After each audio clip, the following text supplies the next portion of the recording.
Hi everyone, and welcome back to the Wedding School. I have Annie from Lady Love Industries, and today we're going to talk about something that's very topical, and that's the recent restrictions regarding weddings. So I've had a lot of questions from my couples about wedding ceremonies in particular. So I thought I would get you on and get you to share sort of what we can and what we can't do right now. Sure.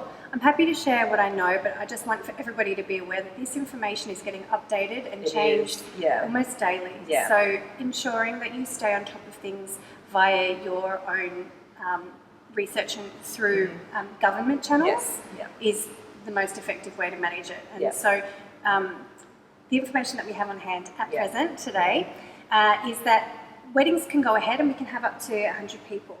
In Queensland, no problems, no restrictions on that. And you can indoor and outdoor. Indoor and outdoor.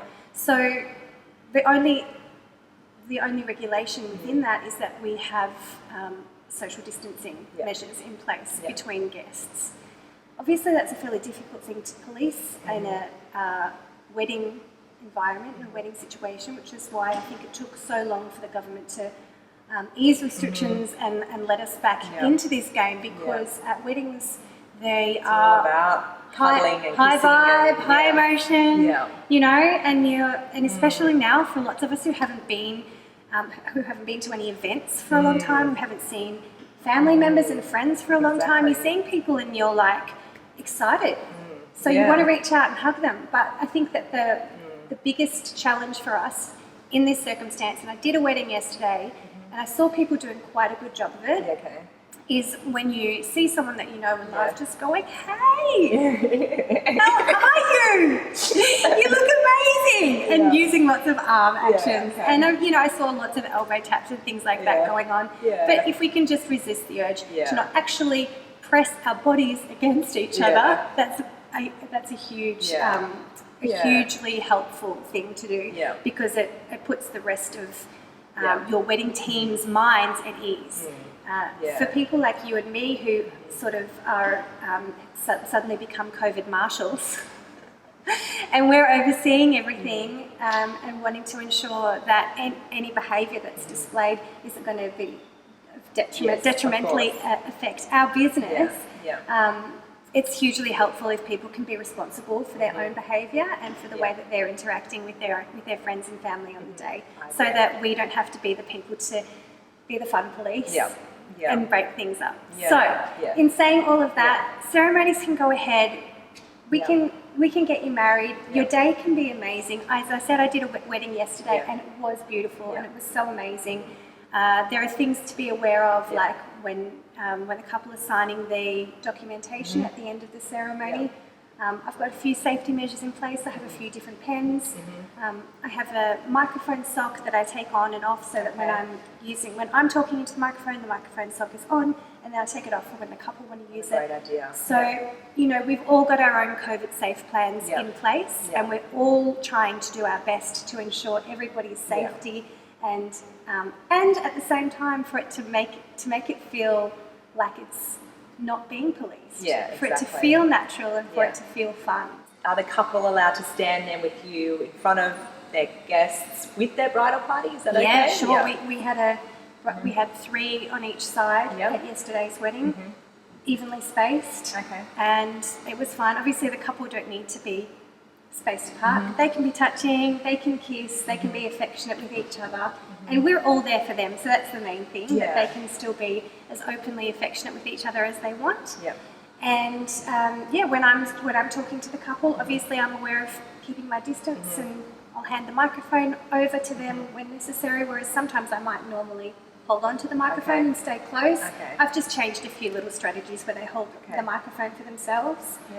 After the ceremony, I disinfect the microphone, you know, all of these things. I carry hand sanitizer with me. So when COVID initially hit us, I was still attending weddings, and it was before the restrictions came in place, and I had this increasing awareness of fragility, because not just for myself, but I'd go to a wedding where everybody was hugging and kissing and sweating on each other on the dance floor, because I DJ as well. So, you know, and then I'd go home to my family and I'd think, oh my gosh, I've just been in contact with 100 people and it's been a love fest. And you know, so I think whenever everything that we do and everything that all of the actions that we take, it's not just for ourselves. We're acting on behalf of everybody, of our friends, our family, and our community. So we might have to be a little bit more stringent at present, but it's not preventing us from celebrating.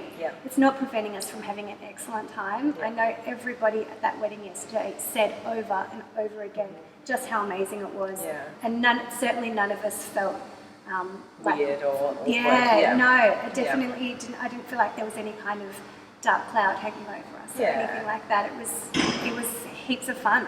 Excellent. And then you're telling me just before, and it's so fun to have two couples swap their weddings. Yes. So so this is a story that I've just heard.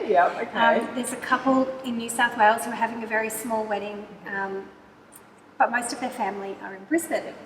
And so they were due to get married at a venue in Byron Bay, and then the borders closed. There's a couple in Brisbane, and most of their family are in New South Wales. They're having a small wedding somewhere in Brisbane, and somehow they've worked out that they are able to swap weddings. So before the borders close tomorrow morning at 1 a.m, the couple in New South Wales are coming here, the couple in Brisbane are going there, and they're swapping all their wedding vendors. Yeah, that's amazing. I think, you know, out of all of this, some really, really delightful things do happen, and I love that. So, I think so too. And I think it's also brought out the best in lots of people. I've seen so many wedding vendors really supporting each other. We've got lots of situations, because I'm a border resident, so I live quite close to the New South Wales border, but I'm on the Queensland side. And I've got celebrants who are on the New South Wales side and due to deliver weddings in Queensland. I've got weddings in New South Wales that I'm unsure whether I can attend, and of course I'm happy to take their weddings and they're happy to take mine. So it's well, without that kind of support, what would we do? We wouldn't get through it. So knowing that my couples are in the safe hands of these other awesome celebrants, and giving them the peace of mind that I can take their clients as well, it's definitely relieved a lot of the pressure. Yeah, absolutely. Well, thanks once again for coming on and sharing all your knowledge. As I mentioned before, we look forward to actually doing weddings. We are. We're starting to do weddings, which is great. So, things are taking back off again. Hopefully our next video will be about getting back to normal. Getting back to normal video sounds like heaps of fun. Awesome. Well, thank you so much for joining pleasure. us. Bye.